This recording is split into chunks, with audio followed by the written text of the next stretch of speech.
o la enfrentamos como aquello que simplemente está ocurriendo, como aquello que simplemente pasa. En muchas otras ocasiones pensamos que lo que pasa afuera, en la medida en que todos tal vez lo podemos nombrar de la misma forma, o entre comillas entender de la misma forma, tal vez lo estamos percibiendo de la misma forma. Y eso puede ser bastante equivocado. Existe algo que se llama el lenguaje, que es, digamos, como esos símbolos o esos códigos que podemos manejar, en nuestro caso, desde una lengua oral podemos manejar, o desde un lenguaje textual oral podemos manejar como convenciones, donde todos inferimos exactamente lo mismo. Sin embargo, esa inferencia simplemente es una inferencia que se encuentra en el lenguaje. En tanto, tal vez la realidad y si pudiéramos ser un poco más legítimos con lo que cada quien percibe, la percepción establecería que hay una percepción única por cada uno de nosotros. Eso en muchos niveles, ¿sí? Podríamos plantearlo en un nivel biológico. A nivel biológico, digamos, cada órgano perceptual que nosotros tenemos está ajustado, equilibrado de manera diferente. Entonces recordemos que nosotros lo que observamos simplemente es una proyección de luz, ¿sí? En ese sentido, realmente las cosas en sí no tienen color, sino que lo que vemos como un efecto de color es precisamente un reflejo de luz sobre los objetos, sobre las cosas. Pero pues cada órgano visual, cada par de ojos que tiene cada persona está calibrado de una forma diferente, entonces cada quien podría estar observando en términos de colorización un efecto de luz completamente distinto. Sin embargo, por la convención del lenguaje, todos podríamos decir que ese texto que vemos en la pantalla es azul, ¿sí? Muy bien. Sobre eso, pues probablemente ustedes han visto varios experimentos o ejercicios que se han vuelto virales en Internet, sobre que les ponen la imagen de un vestido y luego preguntan si el vestido es amarillo, si es rosado, si es azul, si es café, y todos los días uno va y mira la foto y resulta que uno lo ve de colores diferentes. Sí, hace poco salió algo similar con unos tenis rosados también, donde uno todos los días los miraba y salían, o la experiencia cambiaba y los veía uno de color distinto. Bueno, cosas así, pues digamos, podrían demostrar muy bien eso. Es tan simple como que si apagara la luz en este momento no se vería nada, entonces al no haber reflexión de la luz, pues tampoco hay una experiencia de color. Sin embargo, desde la oralidad, nosotros inferimos o señalamos que las cosas tienen color. Entonces podríamos decir, esas letras son azules. Lo que ocurre a nivel físico realmente es que ese color que estamos observando es precisamente el color que por las características que tiene esa superficie de capturar luz y proyectar luz, realmente está proyectando o está repeliendo ese color. ¿Qué quiere decir eso? Que en efecto ese color azul no está contenido, es precisamente el que está reflejando y el que no puede capturar el objeto. Por tanto, el objeto no es de color azul aunque lo vemos azul. El color precisamente es de todos los colores menos de ese que está proyectando, ¿sí? Más o menos así funcionaría la teoría de la reflexión de la luz y cómo aparecen los colores, ¿sí? La teoría del color. Sin embargo, lo interesante de ello es que a través de un lenguaje coloquial nosotros le asignamos colores a las cosas, ¿sí? Y creemos que tienen ese color, a pesar de que hace unos 300, tal vez 400 años ya identificábamos que hay una cosa que se llama luz y que se proyecta sobre las superficies y que estas superficies tienen la posibilidad de capturar ciertos porcentajes de la luz y emitir otros porcentajes, otra información lumínica. De ahí pues surgen los colores. Y ahí solamente estamos hablando del órgano perceptual, estamos hablando de lo que podemos ver, ¿sí? También cada parte de ellos está calibrada de forma diferente. Vamos a escuchar de forma distinta. El tacto, el gusto, ¿sí? El gusto, hablando en términos de lo que comemos, simplemente está asociado a una experiencia que se involucra con los sentidos. Antes de comer, nosotros, ¿qué hacemos? Pues vemos la comida, la olemos. Hay una percepción a través de los otros sentidos que de alguna manera genera esa inmersión y toda esa imagen que se va volviendo compleja desde lo que vemos, desde lo que escuchamos, desde lo que olemos y luego eventualmente desde lo que tocamos y degustamos, pues va a ser, digamos, que la experiencia con ese alimento sea muy agradable o desagradable, dependiendo de los gustos de cada quien. Pero eso obedece a cada uno tendrá una información diferente y no en todos los casos, de acuerdo a las experiencias que han tenido, pues compartimos los mismos gustos, ¿sí? Bien, y ahí solamente estamos hablando de percepción.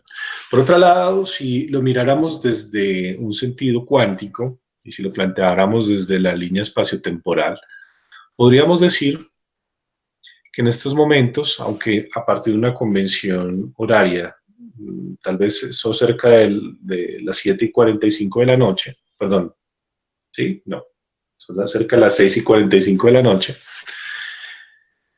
eh, realmente es una convención de la medición del tiempo que nos permite organizar y gestionar esta percepción de realidad, que es precisamente la de la vida humana. Si lo miramos en términos cuánticos, el espacio-tiempo es completamente relativo a cada existencia. ¿En cuanto a qué?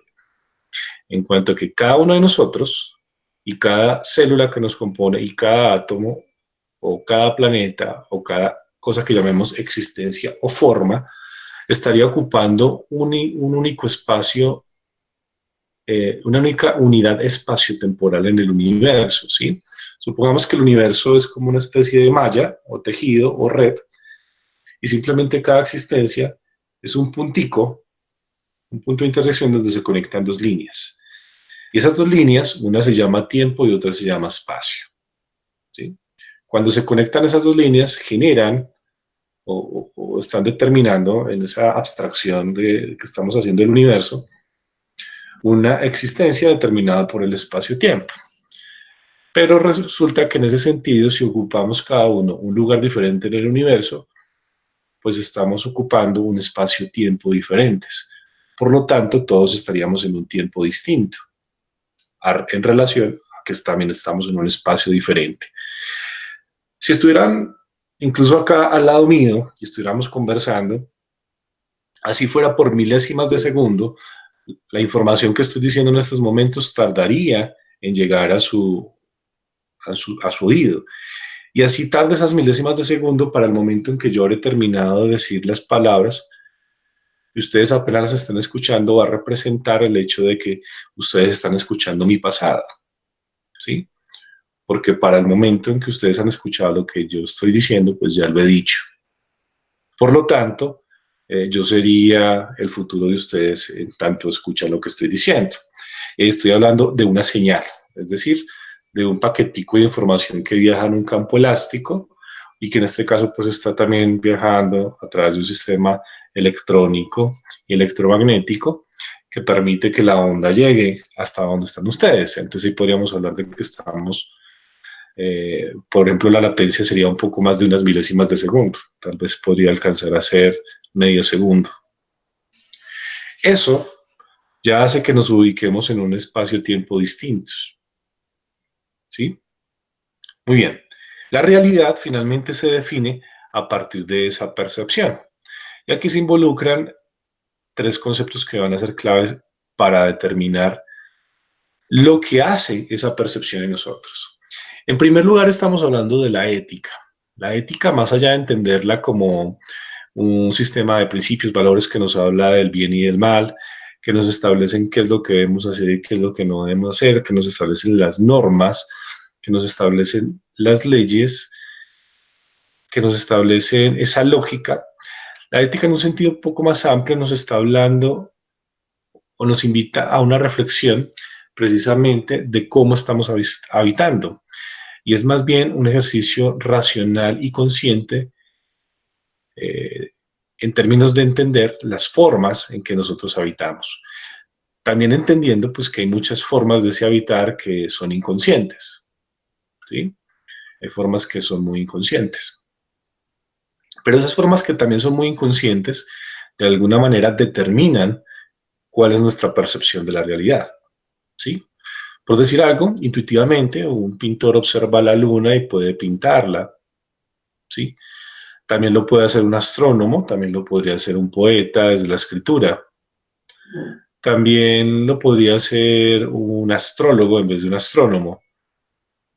Tal vez lo puede hacer simplemente un transeúnte, mientras mira la luna, puede reconstruirla desde una idea o desde una noción que es la luna.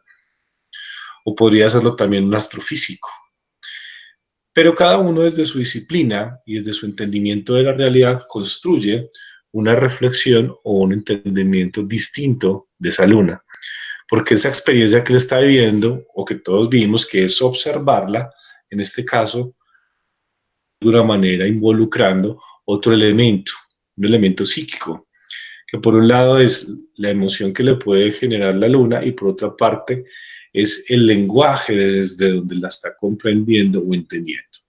Y ese lenguaje, desde donde la comprende o la entiende, pues determina cuál es nuestra percepción de la realidad, ya sea como un elemento divino o mágico que puede inspirar a un poeta o a un escritor, o ya sea como un cuerpo celeste que sirve como elemento de estudio y de referencia para un astrónomo, ¿sí? Entonces, esas nociones pueden variar. Podríamos decir que la realidad entonces es una sumatoria de todas las percepciones particulares que construye cada quien.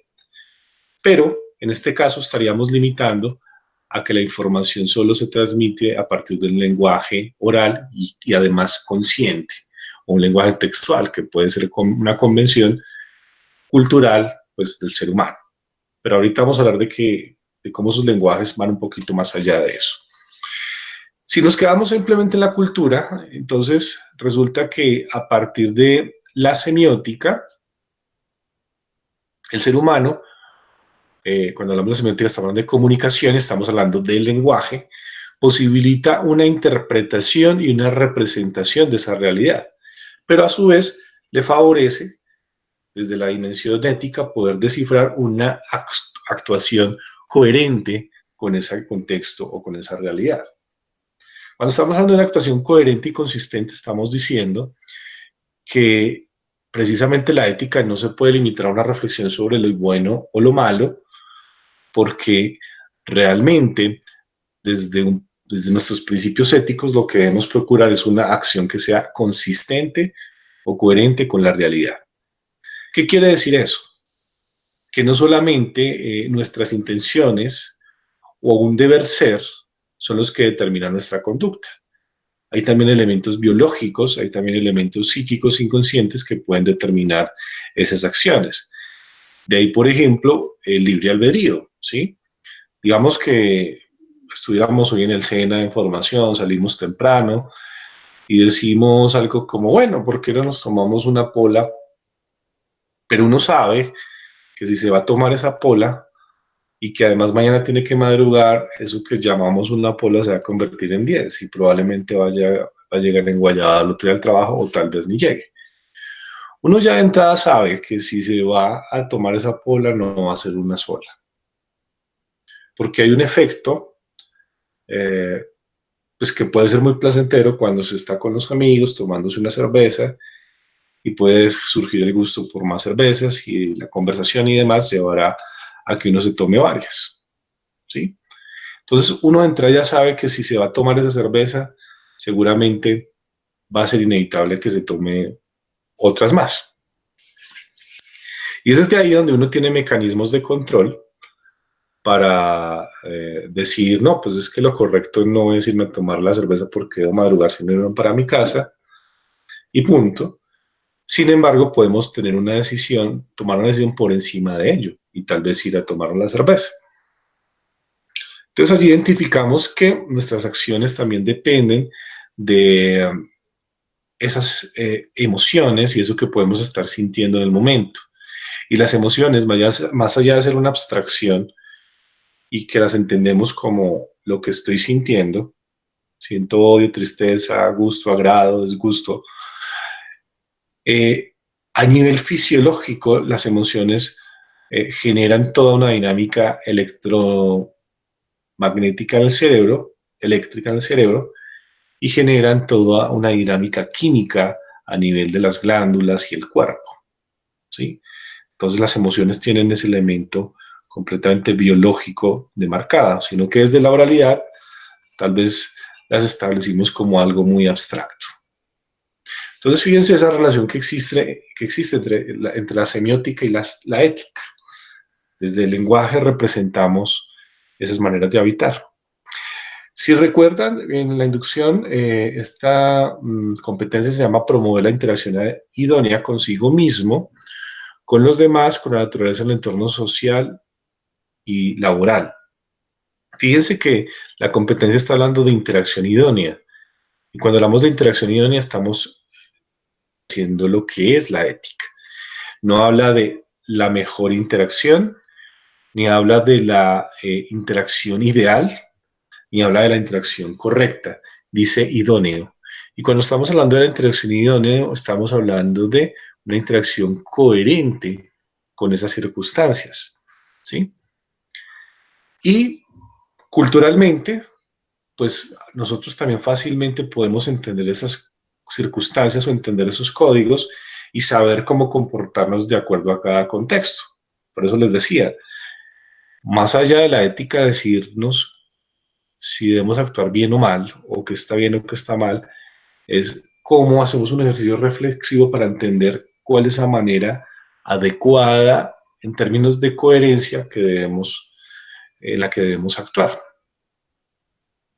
Por ejemplo, estamos viendo un partido de fútbol en la cafetería del SENA, indistintamente si son aprendices o instructores, vamos a observar un comportamiento rarísimo. Va a haber un momento donde las personas van a estar hablándole a un televisor, ¿sí? Les van a estar gritando al televisor.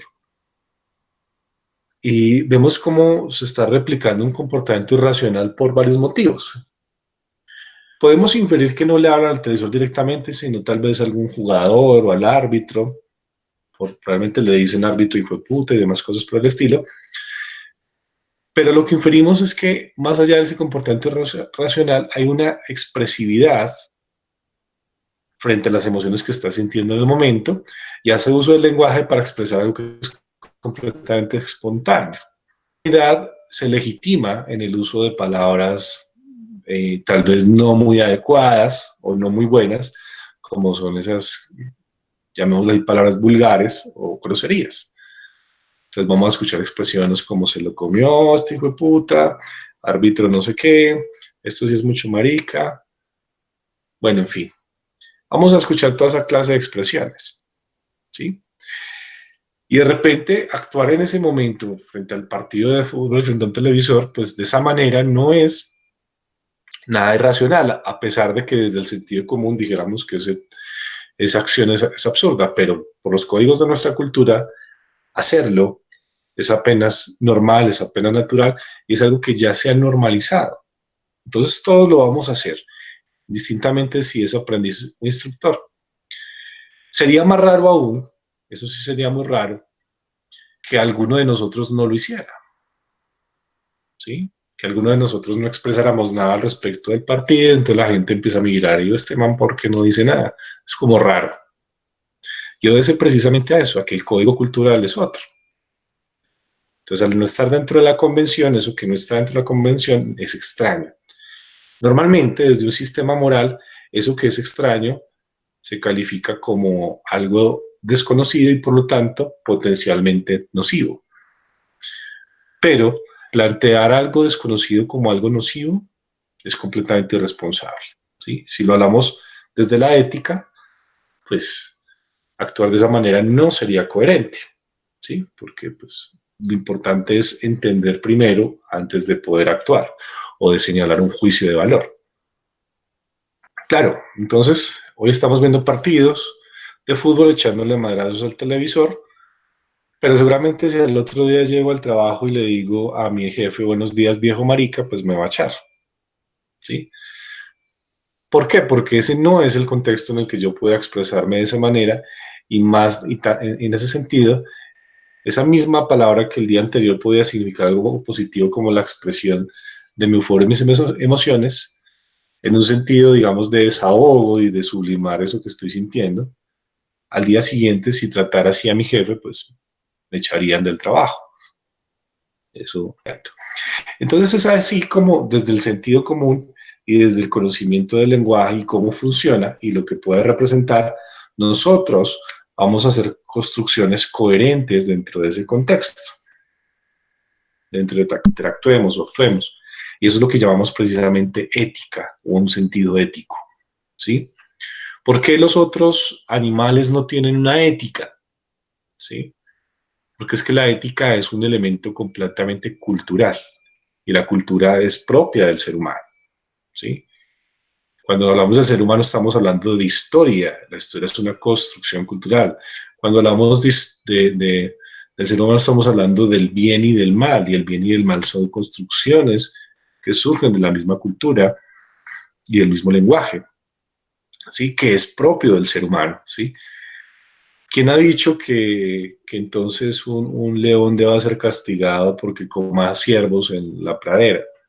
¿Sí? Cuando es su naturaleza, es un animal, entre comillas, salvaje, ¿no? Bien. Entonces hay que pensar que estos términos que estamos desglosando aquí aplican muy bien a cómo nos comportamos desde esa condición humana, ¿sí? Y hay un tercer momento de este proceso para definir la realidad que se llama la estética. Bueno, si la ética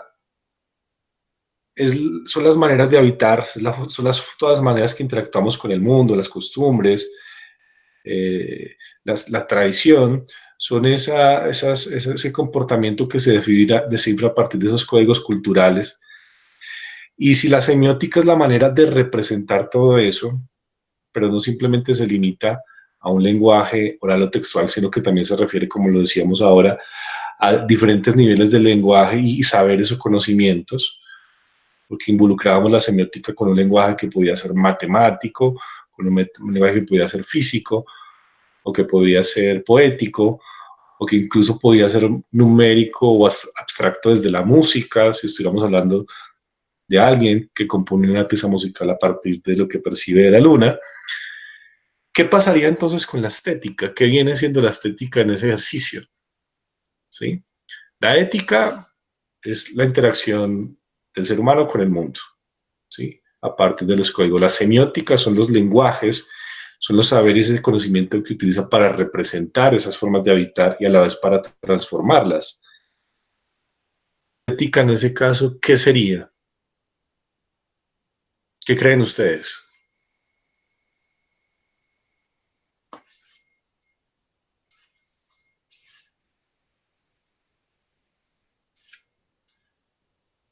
Chicos, si van a decir algo, tendría que ser por micrófono, porque no tengo acceso al chat. ¿Hay al menos? Sí, señor. No escucho a nadie. Ah, Sí, bueno. señor, estamos pensando qué responder. Instructor, es que ese es un video re loco en el que nos están metiendo, entonces hay que pensar. Sí, totalmente de acuerdo. Bueno, pues de eso se trata. Estamos hablando de que esto es una clase de pensamiento crítico, precisamente. Entonces, ¿qué sería eso que llamamos estética? Pues muchos dirían que entonces sería hablar de lo bonito y de lo feo, que normalmente lo estético puede estar relacionado con el arte, ¿sí? Pero lo estético, más allá de ser eso, y les di la pista cuando hablé de lo que creamos a partir del lenguaje o de lo que representa. La estética es la forma en que nosotros materializamos esos lenguajes o esos saberes. Es decir, el hombre paleolítico, que ni siquiera podía hablar, estamos hablando de probablemente que el 12.000 antes de Cristo, vamos a encontrar pinturas rupestres, un personaje que no tenía un lenguaje oral a través del habla, pero que dibujaba en las cavernas. Y dibujaba en las cavernas para representar las formas que habitaba. Entonces lo que encontramos desde la pintura rupestre, que es llamada arte a pesar de que es un mamarrachito mal hecho, es que es arte porque representa cómo un ser humano de una época, de un momento, de un contexto específico, representa cómo ese personaje estaba viviendo. Entonces él hace pinturas sobre su cotidianidad, ¿sí? Si lo lleváramos a una pintura un poco más sofisticada, renacentista, el realismo de la obra sería mucho más brutal, pero también estaría pintando la cotidianidad, ¿sí? Una cotidianidad a veces inventada, a veces de ficción, como pasa en el Renacimiento, en tanto pues pinta personajes de otra época y cómo pudieron haber vivido. O por otra parte, si vamos a la pintura conceptual o a la pintura abstracta, estaría pintando o recreando las emociones, es decir, ahí cambia completamente el lenguaje. Es también arte, pero está representando de otra forma esas emociones que pueden a veces no tener una forma clara y por lo tanto si lo llevara a un lenguaje abstracto, pues la emoción podría ser cualquier cosa, ¿sí? Cualquier cosa que lo convierta en arte. De ahí un poco el relativismo que hay para cuestionar precisamente si el arte contemporáneo es arte o no, ¿sí? Muy bien. Entonces, pero la estética no solamente se limita al arte, es la posibilidad de materializar a partir del conocimiento, a partir del lenguaje, donde yo me pare, ¿sí? Así pasa, por ejemplo, también con la tecnología de la información. Las computadoras aparecen en algún momento precisamente como un artefacto que no solamente es funcional y que es una herramienta que sirve para, sino que además se vuelve un acontecimiento dentro de la cultura. ¿Por qué? Porque va a determinar un antes y un después a partir de ese impacto que va a tener en el mundo. Es decir, nosotros, ¿cómo viviríamos hoy en día si no hubieran computadoras personales? Si no se hubieran inventado esa vaina, si ese par de hippies de Steve Jobs y Wozniak no hubieran creado ese prototipo en 1969. Y si Steve Jobs no hubiera tenido esa visión sobre lo que podía ser una computadora, si lo dijéramos de una manera frívola y coloquial, un electrodoméstico más en el hogar. Pero más allá de eso, se vuelve un elemento imprescindible para la cultura contemporánea.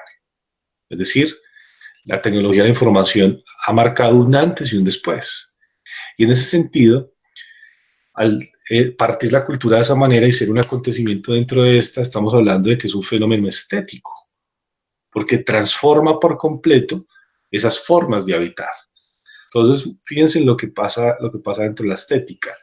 Cuando estamos hablando de lo que se crea, estamos hablando de algo que puede representar la realidad, ¿sí? Como una pintura, pero en la misma función de representarla, también puede estar implícita la noción de transformar la realidad. En tanto, lo que creamos puede ser en términos artísticos, algo que puede representar la cultura, pero por otro lado, puede ser un artefacto o una herramienta que sirve para transformar las maneras en que estamos habitando. Y eso pasaría con absolutamente todo lo que creamos, ya sea desde el lenguaje, porque el lenguaje desde la comunicación lo volvemos un sonido, es decir, se materializa.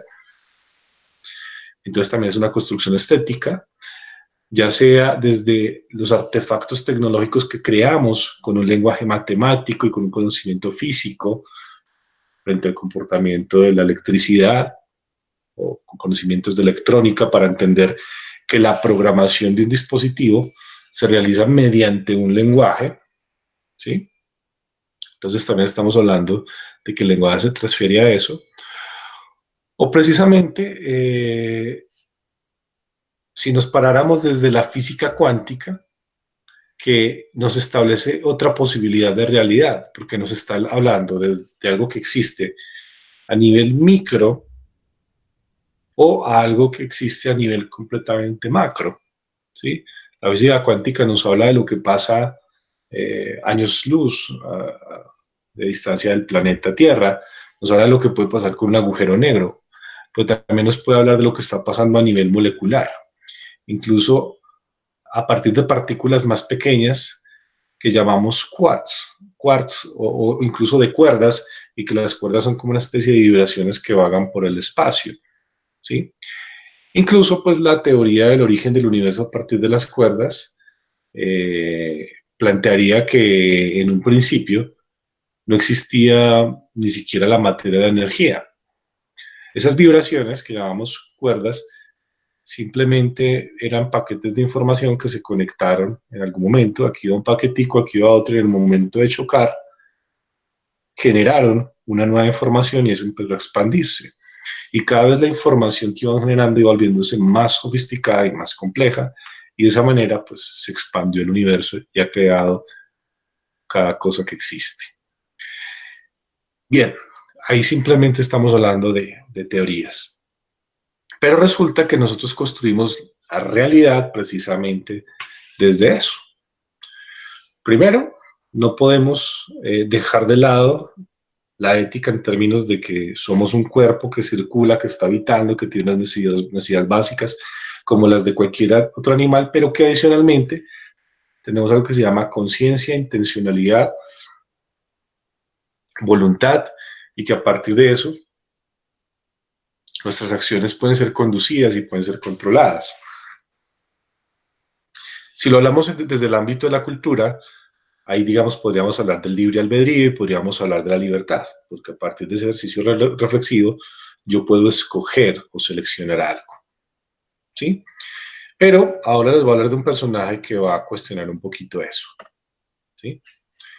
Y es precisamente un man que aparece en los años 40, Claude Shannon, es el precursor de la teoría de la información, y a partir de su teoría se van a plantear no solamente los primeros lenguajes de programación, sino que se va a plantear todo lo que conocemos y cómo se va a estructurar como informática y cibernética.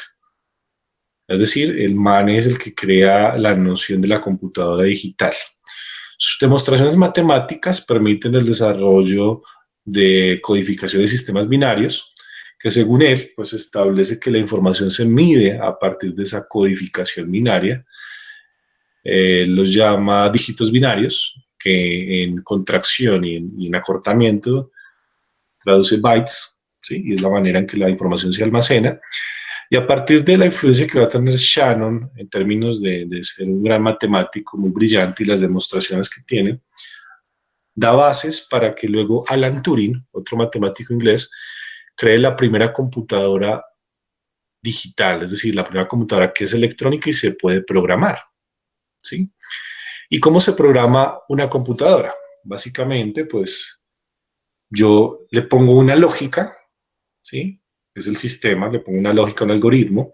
Esa lógica, algoritmo, es algo que se suministra desde el lenguaje, es decir, el lenguaje tiene una lógica implícita, y esa lógica implícita que tiene el lenguaje de programación, algoritmo, y el algoritmo se traduce en una función que va a realizar o que va a generar la computadora.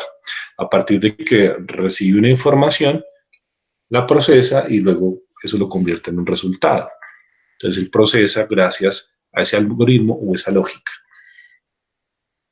Sobre eso, pues adicionalmente Shannon planteaba que la materia de la energía simplemente eran apariencias de la información, que era lo que realmente existía, y en ese sentido, pues el ser humano está percibiendo a partir de la energía y a partir de la materia, pero estas serían limitaciones de nuestra percepción, ¿sí? Luego, lo que nos está planteando sobre la información no solamente va a calar en los matemáticos de la época, sino que además de que permite el desarrollo de las computadoras y su evolución hasta el día de hoy, también va a ser un punto de partida muy interesante para lo que luego sería la física cuántica, ¿sí? Muy bien. En 1948, él va a publicar en un libro que se llama Una teoría matemática de la comunicación. Allí está en ese mismo texto la teoría de la información, y allí va a plantear una teoría de la comunicación que no es ajena a algo que hemos visto desde el colegio. Y es este esquema que estamos viendo acá, ¿sí? Este esquema que vemos aquí en la presentación pues corresponde al mismo esquema que nos explicaban en el colegio. Nos decían, hay un mensaje que emite un emisor o un transmisor. y a través de un canal, pues él envía el mensaje gracias a que hay un campo elástico que permite que el sonido viaje, ¿sí? Entonces ese sonido que viaja, esa onda, es una señal, ¿sí? Viaja por el campo elástico, que es el canal, y llega al receptor. El receptor procesa esa información sonora que está codificada y la entiende, y a partir de eso emite una respuesta. Y entonces el receptor ahora es el emisor, y por el canal devuelve la respuesta, y al llegar al transmisor, el transmisor se ha convertido en un receptor, ¿sí? Eso que nos explicaban en el colegio, resulta que eso se lo inventó Shannon, ¿sí? Cuando él hablaba de la teoría de la comunicación, está hablando de eso. Lo interesante que plantea Shannon es que él no está diciendo así nos comunicamos los seres humanos, no. Él lo que está diciendo es que así se comunica absolutamente todo en el universo. Todo está determinado por la interacción. El concepto ética, particularmente, así lo estaría demostrando, es decir, nosotros no solamente existimos en tanto somos una cultura que tiene imaginarios, tradiciones, costumbres, y que a través del lenguaje representamos eso, o a través de la estética creamos a partir de las representaciones, sino que además la ética está hablando de que depende esa existencia de una corporalidad, ¿sí? De todo un sistema que llamamos cuerpo, ¿sí? Y que a nivel intrínseco se generan otras dinámicas como cualquier sistema. Hay unos órganos, esos órganos son tejidos celulares, esas células también se convierten en órganos más pequeños, o también como órganos más pequeños al interior tienen todo un universo, y llega hasta una realidad verificable que es la realidad atómica o molecular. De ahí para allá no sabemos qué hay, solo hay teorías. Pero curiosamente, a pesar de que eso no lo estamos percibiendo, podemos hablar de hecho, ¿sí? Y eso nos demuestra que simplemente la comunicación no se va a limitar a eso que hablamos, a eso que decimos, a la oralidad entre personas, sino que la comunicación está derivando la existencia de todas las cosas. Por ejemplo, y cobra una validez ontológica, es decir, la información existe porque tiene la capacidad de transitar, de comunicarse y de transformar o de transformarse.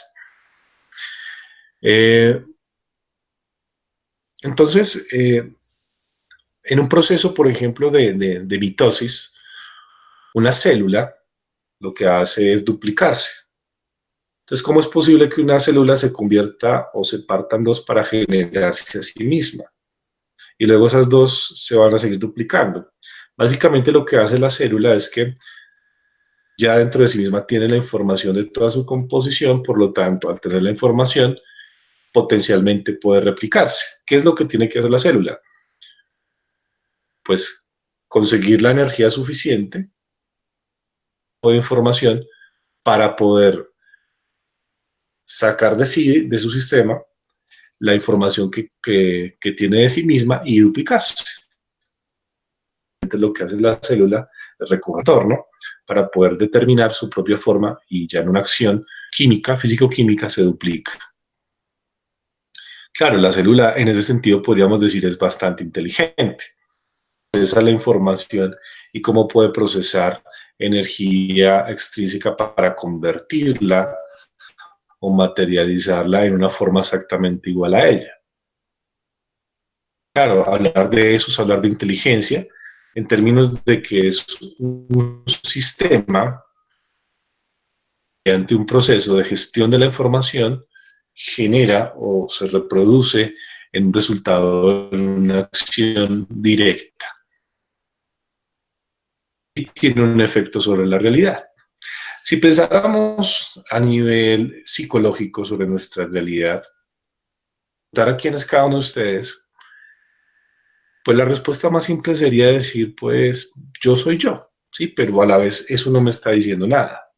Me dice todo y no me dice nada porque no está haciéndome caracterización suficientemente profunda para definir eso que soy.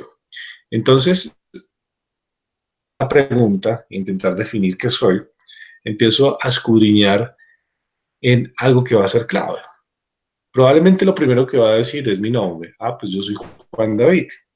Ese nombre me lo pusieron mis padres y por algún motivo, y eso debe tener una historia. Entonces podría decir además soy instructor del SENA, pero entonces eso ya me vincula con una institución. Entonces podría decir soy filósofo y eso implicaría que pues en algún momento estudié filosofía y letras en una universidad y allí conocí unas personas que me enseñaron filosofía y leí libros que me enseñaron filosofía. Y cuando voy un poco más atrás, entonces también voy a recordar a mi familia también determina lo que yo soy ahora. Que en la medida en que estoy definiendo lo que soy o quién soy, estoy haciendo una lista o reconstruyendo cada una de las relaciones que yo he tenido desde el momento en que aparecí en el planeta hasta la actualidad. Es decir, a mí me define o mi existencia está definida por todo ese histórico, llamémoslo así, interacciones y relaciones que yo tenía desde el momento en que nazco, presente, ¿sí? Porque en el momento en que nací yo tenía unas características, ¿sí? Y a partir de esa interacción empecé a captar energía del ambiente, a crecer, a moldearme. A los 4 o 5 años aparece la conciencia, la posibilidad de recordar. Empecé a desarrollar un lenguaje sofisticado y en ese sentido empecé a tener memoria. Y a partir de esa memoria construí una identidad de lo que soy. Si yo olvidara todo eso, perdiera la memoria en estos momentos, pues yo no sabría quién soy. Entonces, fíjense cómo realmente las cosas se están definiendo en cuanto tienen la posibilidad de contener, de entender, de gestionar o procesar esa información, ¿sí? Y esto que nos plantea Shannon va a ser bastante interesante para entender una cosita muy sencilla. Bueno, en la siguiente clase hablaremos un poco de estos 3 conceptos. Y es la afirmación que vemos acá. En 1900 se le pregunta a Shannon sobre pensaban, perdón, y la respuesta que va a dar Shannon es que naturalmente usted y yo somos máquinas y vaya si pensamos, ¿sí? En un segundo, chicos.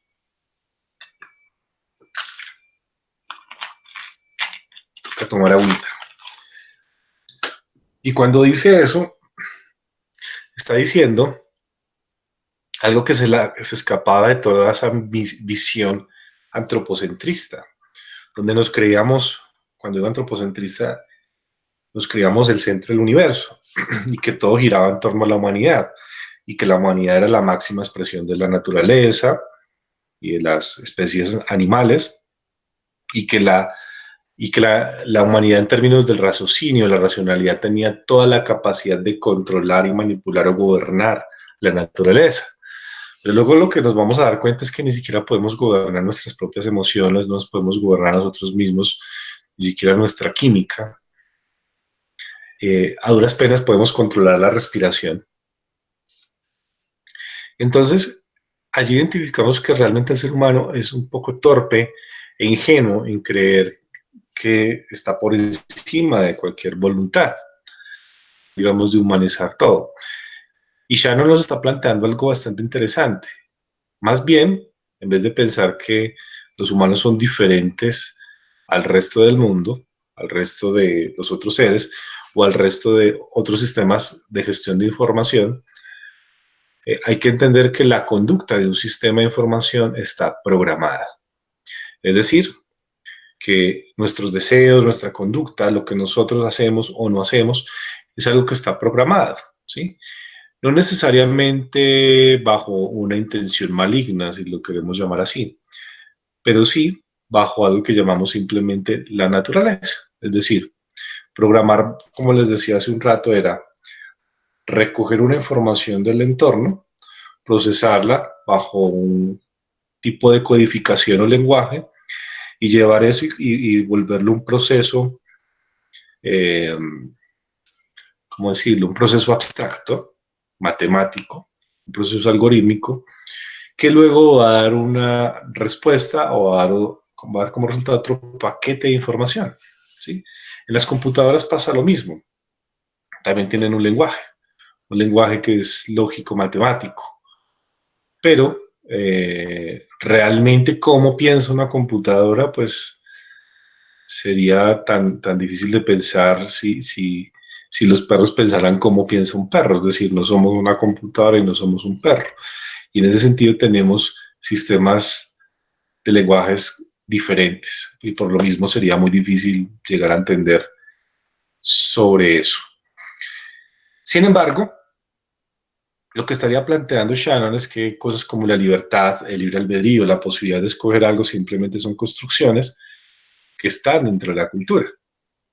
Un poco más tarde, él va a demostrar que un ejemplo de cómo se programa la conducta de la gente sería lo que pasa con las religiones, con los gobiernos a partir de la propaganda política y lo que va a pasar a partir de los años 50 con el capitalismo, y es cómo programan a los consumidores desde la publicidad, ¿sí? Y cuando él está hablando de eso, está hablando de sistemas que son persuasivos desde los sentidos y que generan un concepto. Entonces, lo que hace un sistema persuasivo es llegar al cuerpo, disuadir, estimular de alguna manera el cuerpo, ¿sí? Desde esas sensaciones y desde esas emociones, y luego con un concepto simplemente que puede estar codificado, lo meto en el sistema a partir de la percepción y programo la conducta del usuario, como lo hago con una computadora, ¿sí? Esos mensajes subliminales que aparecían en las películas clásicas, ¿sí? Donde eran saltos de cámara de cuadro por cuadro. Entonces, cuando la cinta iba pasando, ponían un cuadrito y eso pasaba en centésimas de segundo, donde aparecía la imagen de una Coca-Cola con unas papitas. Entonces uno estaba viendo la película y de repente se antojaba de comer papas con gaseosa. Eso se ve en la película, la de Brad Pitt con Edward Norton. El club de la pelea, ¿sí? El club de la pelea. Pero esos sistemas de manipulación que están ocultos siempre han existido, pero también han habido otros mucho más explícitos. Después de los años 40, hablando, digamos, del proceso de capitalismo y globalización, el licor antes era ilegal y el cigarrillo no era un producto como muy bien visto. Sin embargo, se llegaron a acuerdos a través de políticas territoriales donde podrían vender legalmente el producto, pero tenían que pagar un impuesto muy alto al territorio del que eran parte. En este caso podrían ser gobernaciones o departamentos o municipios, ¿sí? O ciudades. Entonces, por eso, digamos, en Colombia, a manera de ejemplo, existe la licorera de cada región, ¿sí? Cuando se legaliza el licor se legaliza el consumo de licor en el mundo, ¿qué es lo que vamos a ver? En las películas siempre vamos a ver al galán o al héroe bebiendo y fumando, ¿sí? Entonces vemos Casablanca y el man bebe y fuma, vemos James Bond y el man bebe y fuma.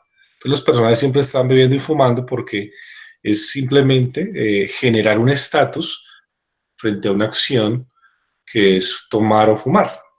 Y eso lo vuelve un elemento sofisticado entre la cultura y ese código lo van transmitiendo de una manera muy abierta y muy literal, ¿sí? Y así se va programando la conducta de la cultura.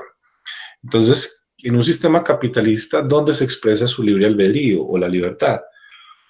Cuando usted primero tiene la capacidad de pagar, esa capacidad de pagar, si tiene mucho dinero, le da la capacidad de escoger qué marca comprar sobre el producto que requiere. Usted verá si compra el barato de uno, pero si tiene más plata puede comprar el caro de Carulla.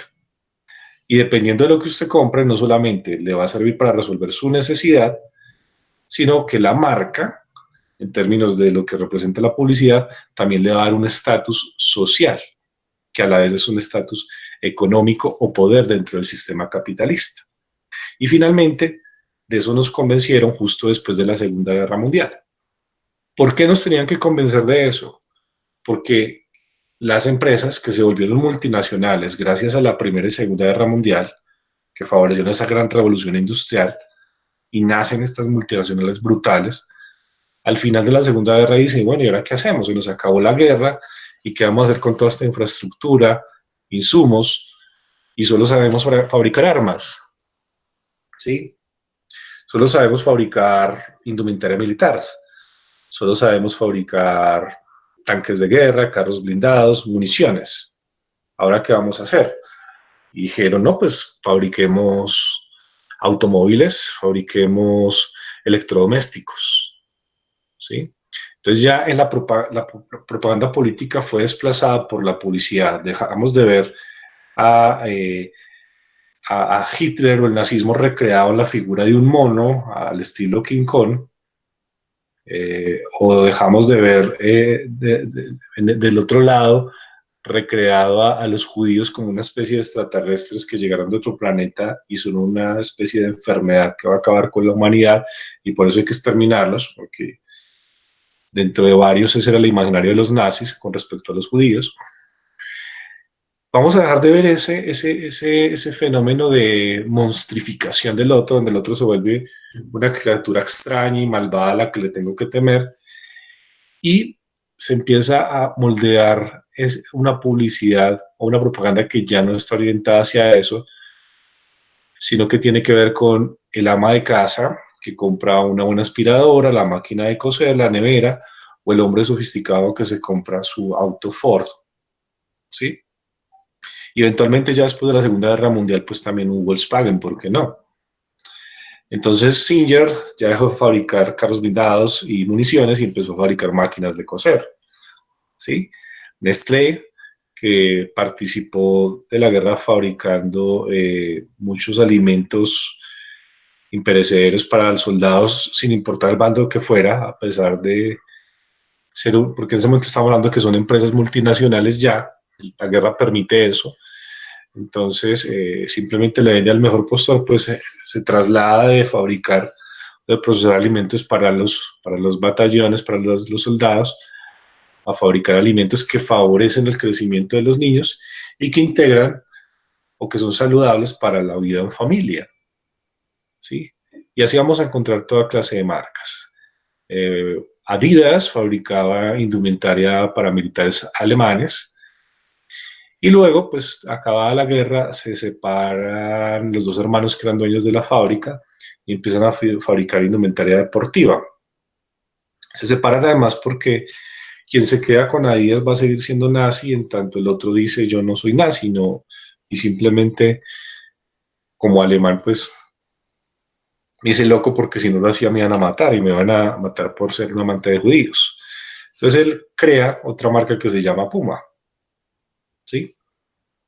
Y a partir de los años 50, entonces la realización de las personas ya no está en un estado social de derecho, no está en educación gratuita, no está en servicios de salud pública óptimos, no está en esas garantías que yo le brindo a un Estado, no. Está en cómo yo como individuo, es decir, como una persona ajena a las otras, tengo la capacidad de comprar, de acceder a la propiedad privada y de obtener bienes de consumo. Y en la medida que lo hago, pues voy a tener un estatus social y voy a realizarme como persona. ¿Por qué? Porque la publicidad todo el tiempo me muestra que si yo compro, soy feliz, ¿sí? Y esa ha sido una manera muy efectiva de programar la cultura, ¿sí? Bueno, o desde la cultura programar la conducta de los seres humanos. Incluso miren en la situación que estamos ahorita, pues fácilmente el capitalismo se reinventa, ¿sí? No, la gente está en las casas, ya no sale, están confinados, entonces las empresas textiles ya no están fabricando vestidos, sino que fabrican tapabocas, overoles, indumentaria médica, ¿sí? Hablando de la tecnología, se vuelve un elemento mucho más inmersivo, mucho más la idea del hombre actual, del ser humano actual, porque la información es útil y eficiente, ha optimizado muchas cosas frente a la gestión de la información, es mucho más rápido, es mucho más seguro, pero hoy en día es la única alternativa que tenemos. Entonces, ¿ahora qué vamos a hacer con los usuarios y qué va a hacer el capitalismo? Pues nos va a confinar a otro modelo de esclavitud y es una especie de feudalismo tecnológico. Ahora debemos trabajar desde nuestras casas, pero como trabajamos en nuestras casas, tenemos la posibilidad de trabajar más tiempo, entonces realizamos más tareas, trabajamos 2 o 3 veces más de lo normal, y como los instructores trabajamos 2 o 3 veces más de lo normal, entonces vamos a poner a trabajar 2 o 3 veces más a los aprendices. Y todo el mundo está trabajando mucho más, ¿sí? Por los mismos beneficios que ya no son funcionales. ¿Qué son esos beneficios? Pues el mismo dinero que nos están pagando, pero ya no podemos ir a rumbear, ya no podemos ir a pasear, ya no podemos hacer. Entonces, dentro de poco que estaremos mirando en una tienda virtual, el tapabocas de marca que me voy a comprar, o el protector para los ojos, o la máscara, sí, está una lámina de acetato que es transparente, translúcida, me puede cubrir el rostro completamente sin tener un contacto con nadie. O sea, ¿qué es lo que vamos a empezar a comprar? ¿Sí? Pero indudablemente el capitalismo se reactivó y viene haciéndolo, ¿no? Para esta época es mucho más efectivo entonces las plataformas que me prestan servicios a domicilio, ¿sí? Es que necesitaba comprar, me pasó hace algún tiempo, unas cuerdas para una guitarra y comprar unos repuestos que necesitaba para el sistema electrónico. Y estaba difícil de conseguir y todas las tiendas cerradas. Finalmente hay una tienda que está abierta, que estaba vendiendo estos insumos, pero no está abierta para que uno asista, para que uno vaya y escoja lo que quiere comprar, sino que todo se gestiona a través de la plataforma web y hay un servicio de domicilio que me lleva el producto hasta la casa. Entonces, esos son modelos que van generando y van planteando una conducta particular en el ser humano y que demuestran cómo se va programando esa conducta. Como pasa con las computadoras. Es decir, hay una intención detrás de eso. Esta reflexión la empieza a hacer Shannon hacia finales de los 40, es cuando aparecen las primeras nociones de inteligencia artificial, ¿sí? Ella aparece un personaje que es bastante interesante, que se llama Isaac Asimov, y planteó las 3 leyes de la robótica. De las hablaremos un poco más adelante. Lo interesante es que partió la posibilidad de la inteligencia artificial en 2. Una inteligencia artificial en un sentido fuerte y la inteligencia artificial en un sentido débil. La inteligencia artificial en un sentido fuerte era hablar de un sistema que fuera autónomo, que tuviera la propia voluntad, que tuviera procesos de autoaprendizaje y a partir de gestionar al mismo la información, el sistema podría tomar decisiones por fuera de la voluntad humana, ¿sí? Y luego hay un sistema de inteligencia artificial en sentido débil que procesaba, que podría tener procesos de información para llegar a respuestas óptimas y muy sofisticados, pero más que tener una propia voluntad de autonomía, simplemente era una extensión que optimizaba las acciones humanas y la intención humana. Entonces, simplemente lo que hago con un dispositivo inteligente, que es un smartphone, es amplificar lo que puedo ver y escuchar para experimentar el mundo, ¿sí? En ese sentido, el celular se comporta como una suerte de prótesis que mejora lo que puedo ver o mi capacidad de visión y escucha para experimentar el mundo. Y por eso al principio de eso estábamos hablando de la era cyborg, ¿sí? Porque el celular de alguna manera en su comportamiento como una prótesis visual y sonora ya nos permite y optimiza la manera en que estamos habitando. O pensar en optimizar, pienso en un término muy, como en un contexto muy de la ingeniería, ¿no? Lo pienso como que estamos mejor o peor que antes, ¿no? No es una discusión del bien y del mal, es una discusión más bien de cómo vamos transformando en nuestra historia, precisamente nuestras conductas y nuestras maneras de habitar. Y ahora indudablemente lo que pasa con una pandemia de estas, pues nos va a generar otros modelos, otros mecanismos y otras maneras en el habitar, donde evidentemente la tecnología es un protagonista. Muy bien, chicos. Bien, hasta aquí vamos. Aparecen entonces estas nociones de inteligencia artificial y recojo un poco lo que decía Shannon, es que pues la única diferencia entre lo que se llama inteligencia artificial computadora y ser humano como un ser inteligente es que el ser humano no es creado por sí mismo, la computadora sí. Pero técnicamente, en la medida en que una computadora pueda ser creada simulando el comportamiento humano o la conducta humana, pues también cabría dentro de las características o de las cualidades humanas. Hay, digamos, de manera reciente, tal vez los sistemas más sofisticados de inteligencia artificial en un sentido fuerte, sin llegar a ser realmente fuerte, sigue siendo un sentido débil, pero tiene un potencial de volverse una inteligencia artificial fuerte, es esta robot Sofía, que no sé si la han visto, que es una robot que tiene una figura antropomorfa femenina, y simplemente a partir de la información que se empieza a generar desde el diálogo, ella va procesando y la va conduciendo como una conversación muy convencional. Pero ella sigue simplemente, eso lo hace de una manera mecánica, sigue sin tener una intención, y algo que va a ser clave es que ella no tiene emociones, ¿sí? Y tampoco puede experimentarlas porque no tiene la información sobre una emoción. Y eso simplemente porque el ser humano todavía no ha podido codificar en unos lenguajes de programación, un lenguaje que permita la programación de estas, lo que son las emociones. El día que el ser humano pueda codificar las emociones y otro tipo de estados psíquicos, pues seguramente va a lograr efectivamente el desarrollo de una inteligencia artificial. Listo.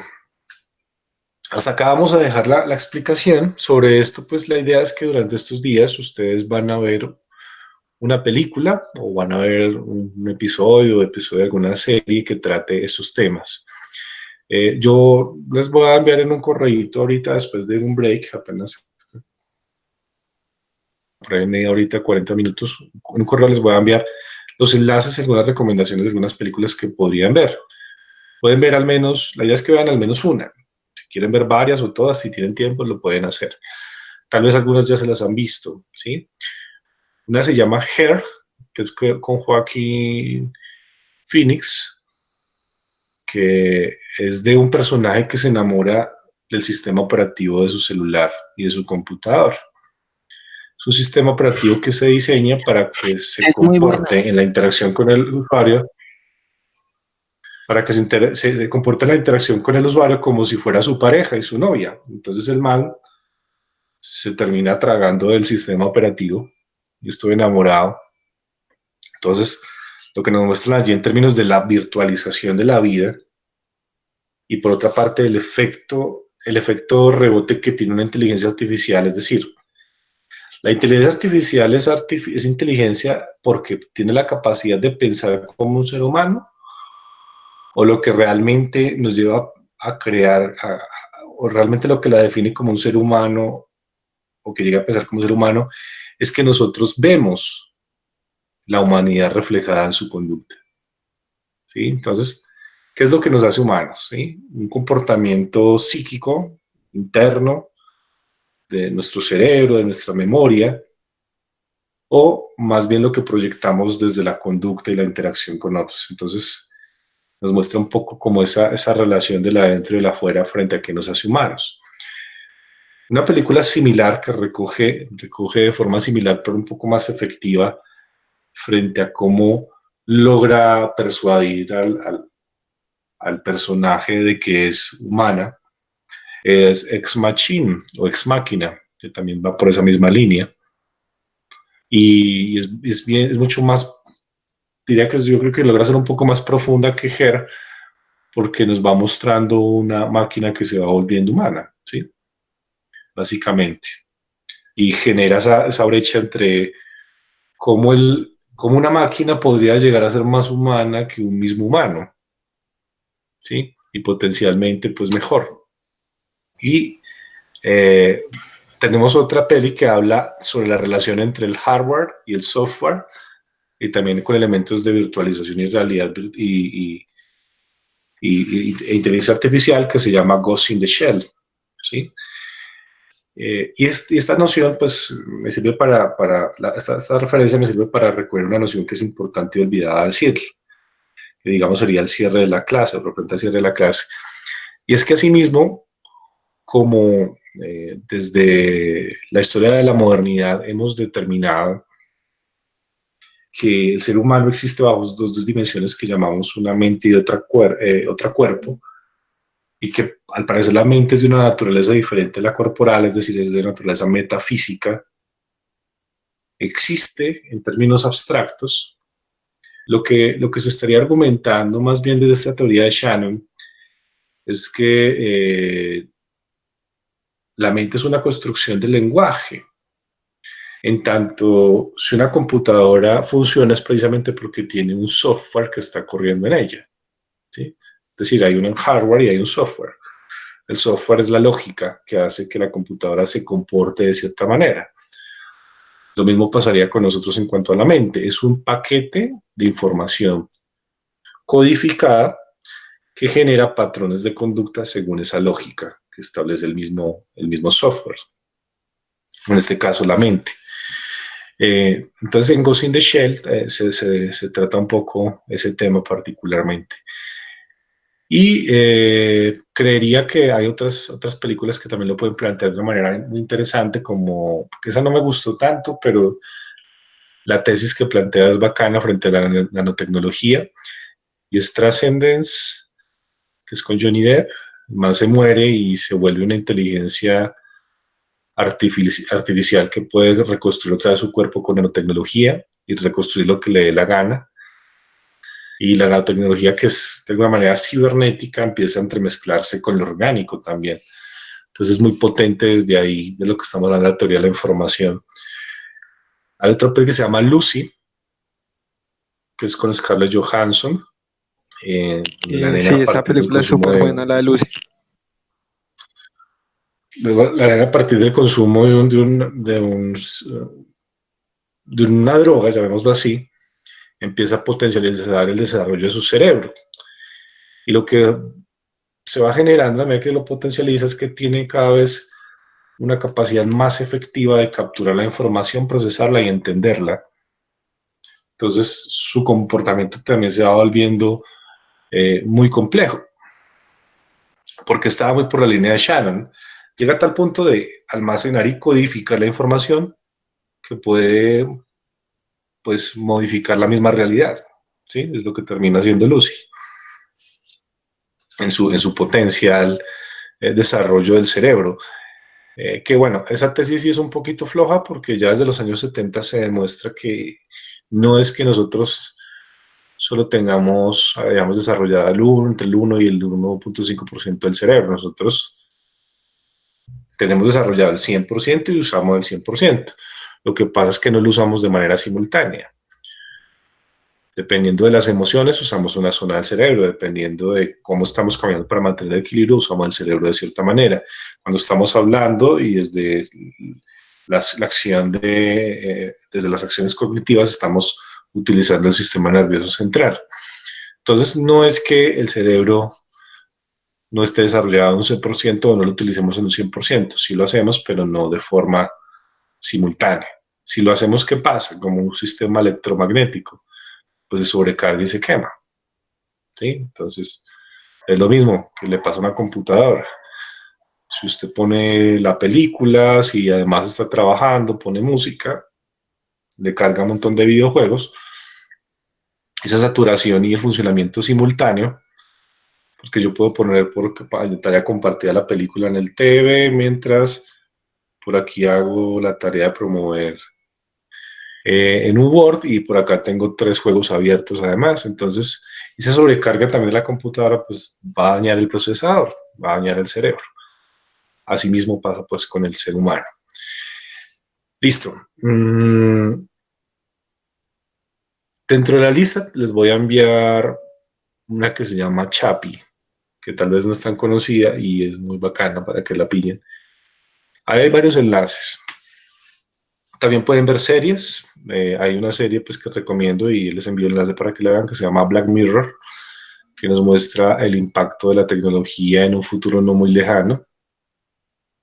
Y hay varias historias, ¿no? Cada episodio de Black Mirror se caracteriza porque es una historia particular, única. Entonces de ahí nos muestra historias relacionadas con realidad virtual, con prótesis, con tecnológicas. Nos muestran también, algunos episodios tienen que ver con la manipulación de la información en redes sociales. Eso es bien brutal y esa característica la vamos a abordar en la siguiente clase. Y bueno, listo chicos, hasta ahí. ¿Tenemos alguna pregunta, algún comentario? ¿Estamos claros? Señor.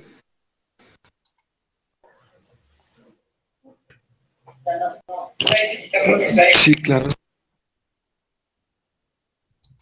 Bueno, muy bien, aquí yo estoy verificando, tenemos 19 personas. ¿Sí? Bien. Tenemos 19. Me dan un segundito antes de terminar la sesión. Voy aquí a tomar un par de pantallazos. Bien.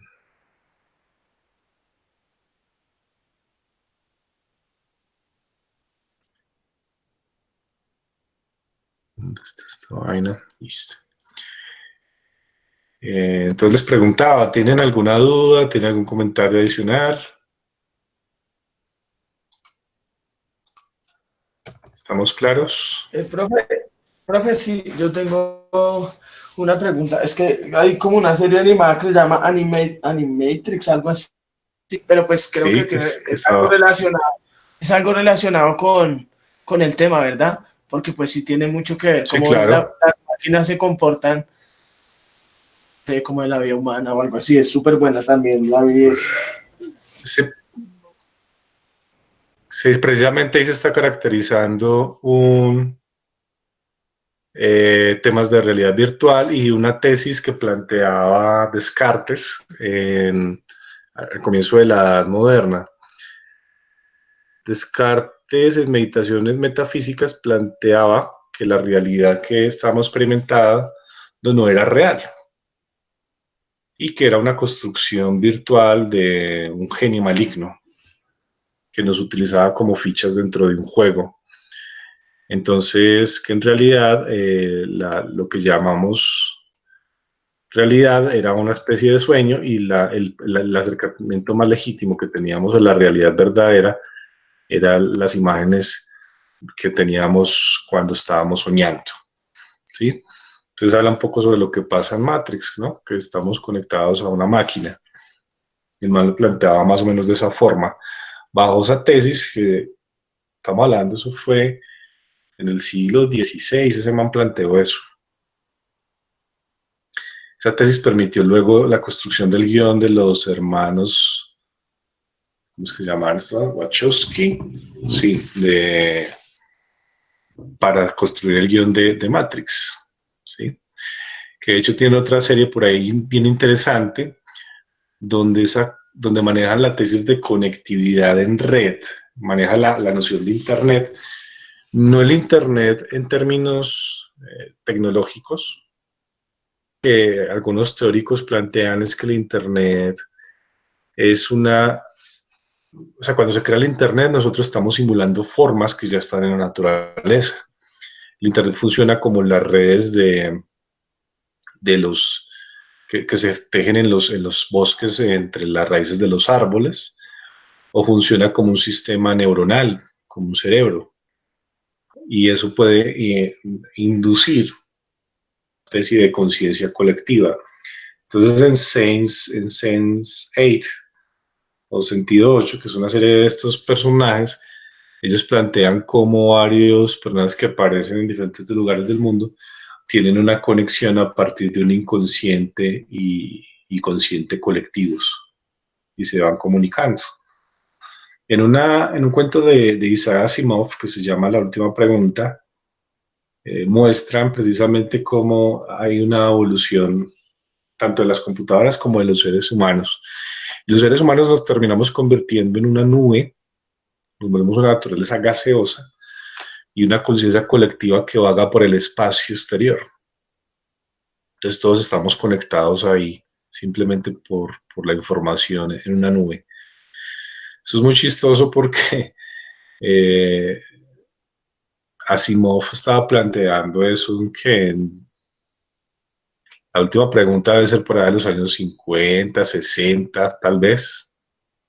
Y el man ya estaba hablando del concepto de nube, de red. Es un poquito pesado el asunto porque están muy anticipando mucho a lo que iba a venir en unas cuantas décadas. Asimov lo hace como un gran científico porque el man es visionario y tiene la capacidad de entender hacia dónde va el desarrollo tecnológico en ese momento de la humanidad y empieza a resolver esas nociones. Es como el caso de Steve Jobs. El man también lo hace, lo que pasa es que él no era escritor. Él simplemente era ocurrente y tenía una visión muy interesante y tuvo la capacidad en muchos sentidos para poder materializar esas ideas que tenía, y eso fue lo que lo volvió un genio.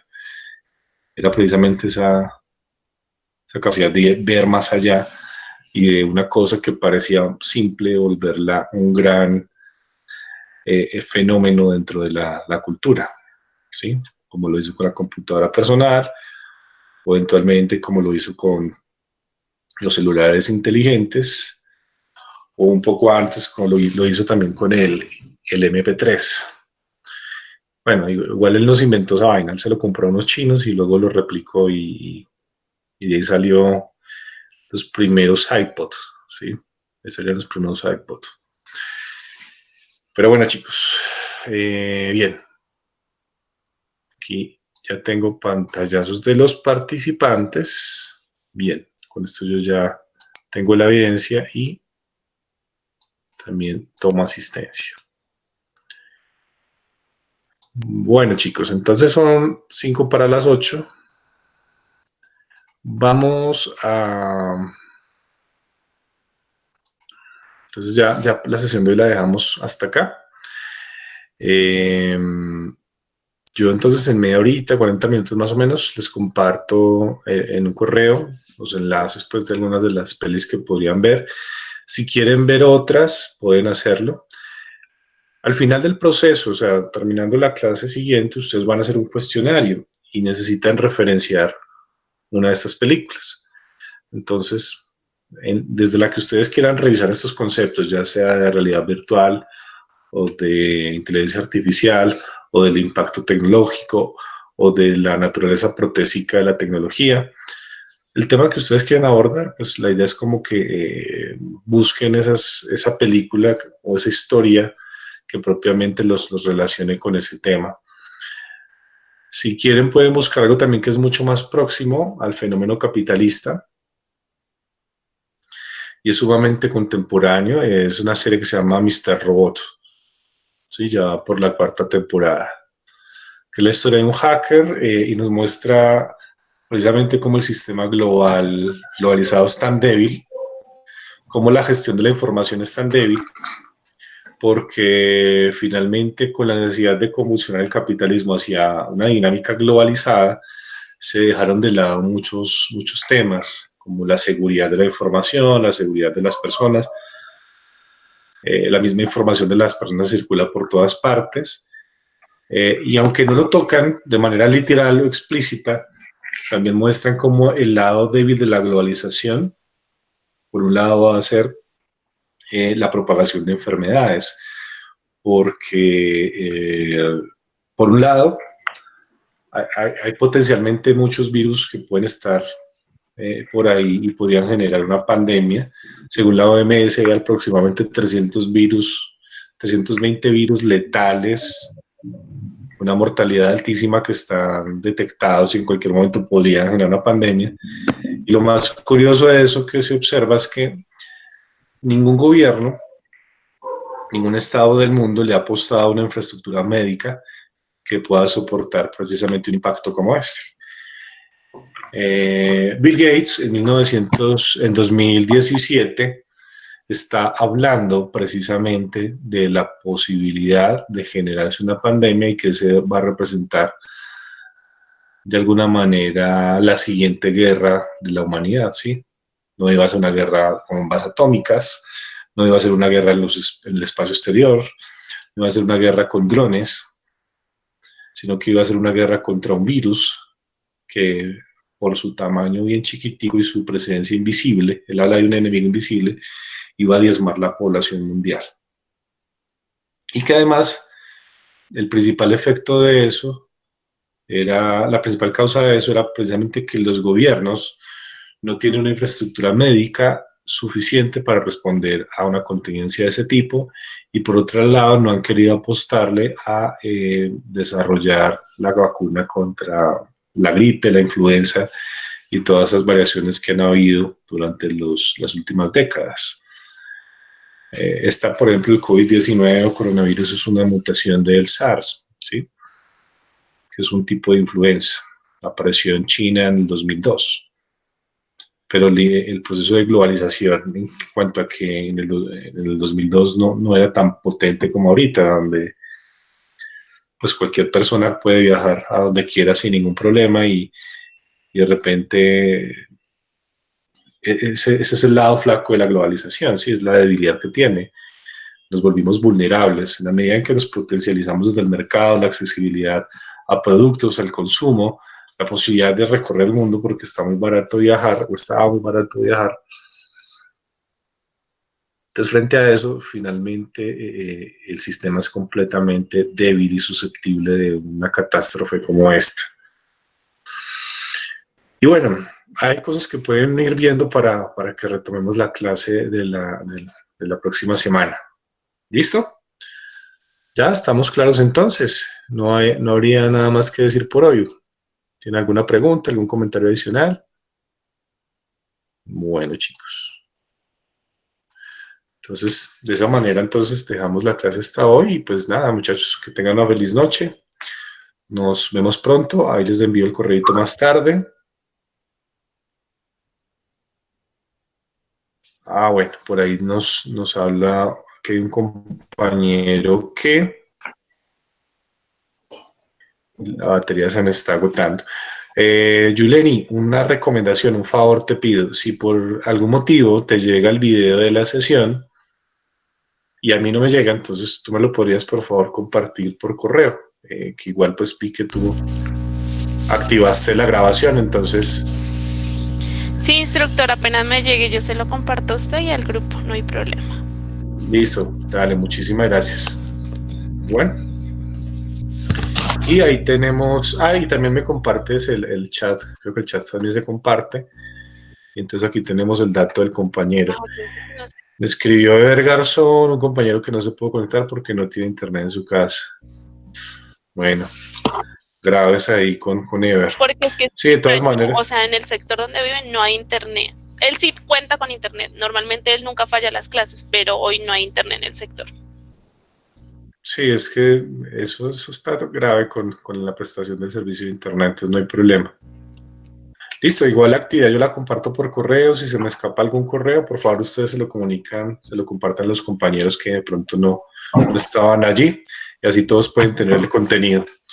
Entonces, chicos, quedamos así, se ven una de las pelis y la otra semana nos vemos entonces a las 7 de la noche. Minutos antes yo les comparto el enlace de Meet para que puedan ingresar. Y ahí estamos conversando. Cualquier duda que requiera, tengan, pregunta, comentario, pues pueden escribir por el correo y conversamos.